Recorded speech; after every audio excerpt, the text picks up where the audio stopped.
For Reaper Metal Productions, I am Adam of Unbaptized Records, here to make a brand new video for you. And today I am speaking to you from the void after my Malignancy concert. And I wanted to go through, what better time than, 2 in the morning to give you a video of my top 25 albums of all time. But here I am, and I'm going to go through my list. Obviously, I'm sitting in the car in the dark, so I'm not going to do a show and tell. I'm just going to go through my list and give you the albums 25th through 1, and just a little brief description of each one. Probably make this into 2 videos. So, but just keep in mind, just like I think most people probably fall into this category, this is my list as of right now. This could change. This very well could update a little bit. Chances are the top 5 are probably going to stay the same, but 25 through maybe 15 or so, they're all fairly newer bands. Well, some of them are either newer bands in general or newer to me. So, these are more recent additions to the list, whereas like of the top 5 or so, or even the top 10, some of them have been my favorites for 10 years, 15 years, so they're probably not going to change. But like most things, this is what my current top 25 albums list is right now. Again, it could update a little bit, could change. Probably won't change too much, but there's definitely some newer albums on this list, especially towards the bottom. So just keep that in mind. And it's somewhat of a variety, as you've seen with most of my videos. I do have somewhat of a variety of the music, although as far as I can tell, I don't think there's really any like power metal or folk metal on here, and really not a ton of black metal either, which I do tend to listen to, or at least used to listen to a decent amount of like folk and power metal and stuff. So the fact that there's none on this list, I guess just none of them really topped it, and just got to the point where a constant spin for me. But these are the tops, and let me know what you think in the comments. So 25 is the Italian technical death metal band Hour of Penance with their mid-discography album Paradogma. This is a band that I think isn't necessarily underrated, but definitely under-talked about. I own all their albums. The only album I don't have on vinyl is Sedition, because it was the only album not on vinyl. It just came out recently. I got to pick up that copy. I think it literally might even still be for pre-order. I think it might be shipping in February, but definitely something I want. But this is a band that, again, just doesn't get talked about much. Technical death metal, definitely. If you're maybe not going to be a fan of like the cleaner recording, check out their first 2 records. I wouldn't necessarily start with Paradogma if I was someone who's never heard of them. I would definitely start with the first 2, because you may just not like the super clean sound, maybe the kind of over polished produced sound, and the somewhat triggered drums versus a bit more of the raw death metal sound of the first 2 albums. So definitely recommend checking those out. But my favorite is Paradogma. I'm not sure if it's maybe just because it's the first album I heard, but I pretty much enjoy most of their albums fairly equally. This one just stood out to me, I think just because I probably listened to it first and listened to it the most. So that's probably why it's my favorite. But in general, Hour of Penance is a great band, so if you don't know them, check them out. 24 is the band Slotbath. So this is a very new band for me. Definitely a band I heard about in the last couple of years. And their album Alchemical Warfare. I love that sort of Black and Death South American sound. I think these guys do a great job. The only thing I don't really like about the band is sometimes the drumming can sound a little off. I don't really like the way the blast beats sound, but for the most part, it's great. Just in your face South American, kind of like the Black Death thrash, almost a little bit of everything.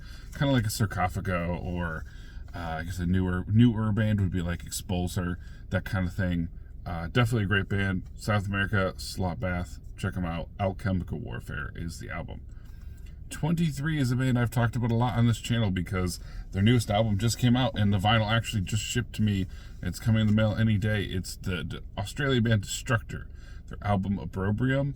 This may get updated. I don't know if this is my favorite album by them anymore. I think they're all pretty equal, but the newest album might top this. And they only have 3 albums and a few split 7 inches, an EP, and then they have a comp that I just got. But honestly, this is the first and only album I'd heard by the band when I made this list. I have now heard their first album. I believe it's called Nailed. I have the CD, and then I have the CD and LP for Opprobrium, and then now the CD and LP for the newest album as well. I'm not sure this is still going to be on the list, but it's not going to be beat by much. Destructor from Australia is awesome. It's Destructor with a K, by the way. Destruktor. Check them out if you don't if you haven't heard of them, and I've definitely talked about them a lot on this channel, so I really don't need to keep repeating myself, but definitely worth checking them out if you haven't heard of them by now. Next, 22 is the band from India, Tetragrammaton, and I'm going to abbreviate the album here because I didn't even write down the full thing, but it's Typho Tantric Aphorisms ... Very long title. All their songs, very long titles. They're very esoteric, very interesting. They use like Muslim and Islamic and Hindu, just scripture, or whatever you want to call it, like just the verbiage from, I'm guessing like the books from Islam and Indian culture and religion, like the Bhagavad Gita. A lot of this, just really interesting artwork and everything too. So it's beyond me. I don't quite understand it, but it's very Eastern religion, conceptually and artistically and everything. So look at the covers of all their albums, look at the lyrics, look at the just the art that they use and the drawings and everything, the lyrics, everything. It's just really interesting, really unique, and really punishing band. The newest album, the one that I'm talking about here, it's my favorite, but it's definitely not their most aggressive album. The compilation that Iron Bonehead put out that I had mentioned in a previous video that I showed off, that was probably their most over-the-top war metal, punishing, just crazy record. This one's much more clean. This is much more palatable death metal. It doesn't have that, white noise overtone to it. It doesn't really have the same level of aggression. Like, you can kind of hear the vocals articulated a little bit more, whereas the earlier stuff, it was just really, really raw. So I would recommend maybe checking this out if you're not as into like the over-the-top aggressive war metal sound. This is going to be much more palatable, except for like the last song, which I think is mostly just a noise. I wouldn't even call it like, it's not even instrumental. It's mostly just kind of noise. There's like chanting from what I remember, and like just like kind of high-pitched screeching noise at one point too, which is very hard to listen to. But I think that was just the last song. But otherwise, most of the music is a lot more palatable. So definitely check out that album. Next we have number 21. Another fairly hard title for me to pronounce, but it's the band Necromantheon, Visions of Trismegistos. I don't know exactly how to pronounce it. It sounds like maybe a Greek philosopher's name or something, but Trismegistos. Okay. A little hard to pronounce title, but the music is absolutely awesome. Technical thrash. I believe they might be from either the Netherlands or maybe they're from Denmark. I'm not positive, but they are fantastic. They were a fairly new find for me. When I discovered this album, it almost immediately I knew it would be my album of the year. I love it. I have the CD and LP. I also have their other albums on CD and LP, and I've showed off the CD on camera probably at least once, if not multiple times. I've definitely shown them off on my Instagram as well. But this is a fantastic band. I'm so glad I discovered them. I love technical thrash like this. It's like kind of maybe even technical death thrash. Fantastic album. Everything by Necromantheon is awesome. I would definitely recommend checking out that We're Rotting album, CD or LP. I definitely showed off the CD on camera, so if you haven't picked it up by now, definitely check that out, or this album, which is definitely my favorite, but I'm not going to try to pronounce that title again. Next, number 20 is King Diamond Them. So this is another band where obviously King Diamond's been around for a long time, and then before he was in, self-titled King Diamond, he was in Merciful Fate. This is a band that I fairly recently listened to. I own a couple of their albums, I think maybe 4 of them. The tape collection I showed off, I have album Voodoo, and then I have, I think, the first 3 on CD, as well as them on picture disc. It's probably my favorite, and I probably have Kevin Smith to thank for that. So Clerks 2, using the music from this album on there, that definitely got me interested in wanting to check him out more. And then Justin Horval, his channel, just talking about him a lot, being one of his favorite bands. It's kind of hard not to check out. Glad I did. I absolutely love this album, and I definitely want to check out more, and I want to check out more Merciful Fate as well, because I'm only familiar with Nuns Have No Fun and then the first 2 albums. So I want to grab more by them for sure. So number 19 is the band Entrails, the album Tales from the Morgue. So fun fact, if I haven't mentioned this before, I don't remember, but that was the first LP I ever bought. So Tales from the Morgue is a 2010 album, I believe. It's Swedish death metal. So if you like the old school Swedish death metal bands, you're probably gonna like Entrails as well. Again, a band Justin Horval happens to talk about a lot, so you've probably heard about them a lot. But I had heard about them before I heard of his channel or this channel, Reaper Metal. So definitely wasn't something that I was turned on to because of that. Unlike the previous band I mentioned, King Diamond, who obviously has been around way longer, but yeah, the band I kind of discovered because of the album art. So Tales from the Morgue, the original album art, I liked it so much I picked it up because of it, and I'm really glad I did because it's now one of my favorites. Next is kind of a tie with this band. So number 18, Cryptopsy. Honestly, it could be a coin toss between either the first two, Blasphemy or None So Vile. I went with Blasphemy Made Flesh, but really it's sort of a coin toss. It really is hard to choose, but either one is good. It's hard to say which one I like better.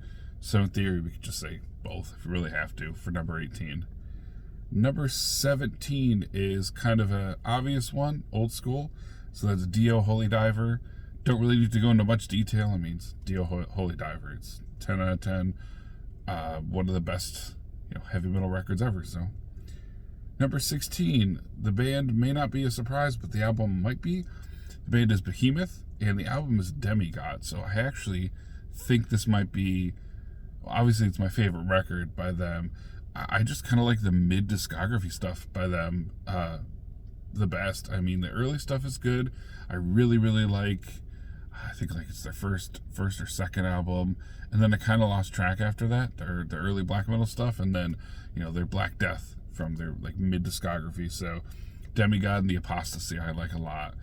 But yeah, it really is my favorite. I know they're more known for just being a black metal band and then kind of commercializing and selling out or whatever than having their Black Death records that are much more popular in the mainstream versus the underground. But I really enjoy it. So if you haven't listened to Demigod or The Apostasy and you just know their early music, I would still give it a chance. I think it's worth listening to.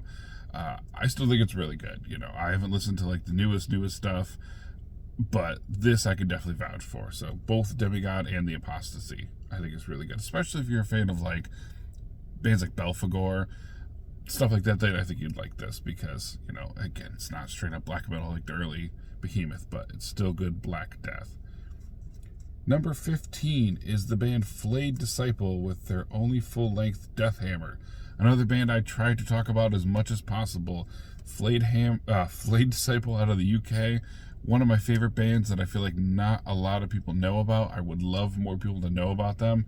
They only have mostly EPs out and then just this one full length. But if you get a chance, Google them, go on Bandcamp, Big Cartel, whatever it is, whatever that site is. Go onto Spotify, Discogs, anywhere. Listen to their stuff, and if you like it, buy it. I think this band is great. I think they're extremely underrated, and I hope more people learn about them. And their album sits very fairly at number 15 on my list. Maybe it could be higher, I guess, but it definitely deserves at least number 15 on this list. So 14 is probably, I think, my only black metal album on this list, and this one is also a J-Dog recommendation, or he mentioned it and definitely heard about them because of this. And really, it's the only black metal album that just blows me away absolutely, is the band Black Dawn, Blood for Satan. It's the only album I like by the band. I think they have one or two other albums, and their vocalist also did work on either another band previously or after, and I listened to it and I didn't care for it at all. I don't know what it is, but they just hit magic on this, black metal magic. I thought this album was fantastic. It really is one of the best black metal albums you'll ever listen to. It's kind of expensive on CD, unfortunately. I paid $50 for my copy, but you can't hear it on YouTube. So definitely go and check out Black Dawn, Blood for Satan. They did change their name to the True Black Dawn at some point because another band used the name Black Dawn. But Blood for Satan, check that out. It's great. You're not going to regret it. Number 13 is the band Necrophagist with the album Epitaph. This is also a situation where I honestly could have picked either of their two albums. When I first heard Necrophagist, my mind was absolutely blown. I had never heard such amazing technical guitar work. I thought it was awesome, and the fact that the vocals are pretty heavy. It's not super brutal, but they're still pretty heavy. And then if you haven't heard, check out the demo that they put out. Either it was 95 or 92, but that was actually really brutal. A lot less technical, but really brutal for the way this band ended up turning out. Because again, they're not super heavy, but either of their two albums could be my favorite. I end up going with Epitaph, but I absolutely love the band and I love that album. So that's my number 13. That's it for this video, and then the next video I will do 12 through 1.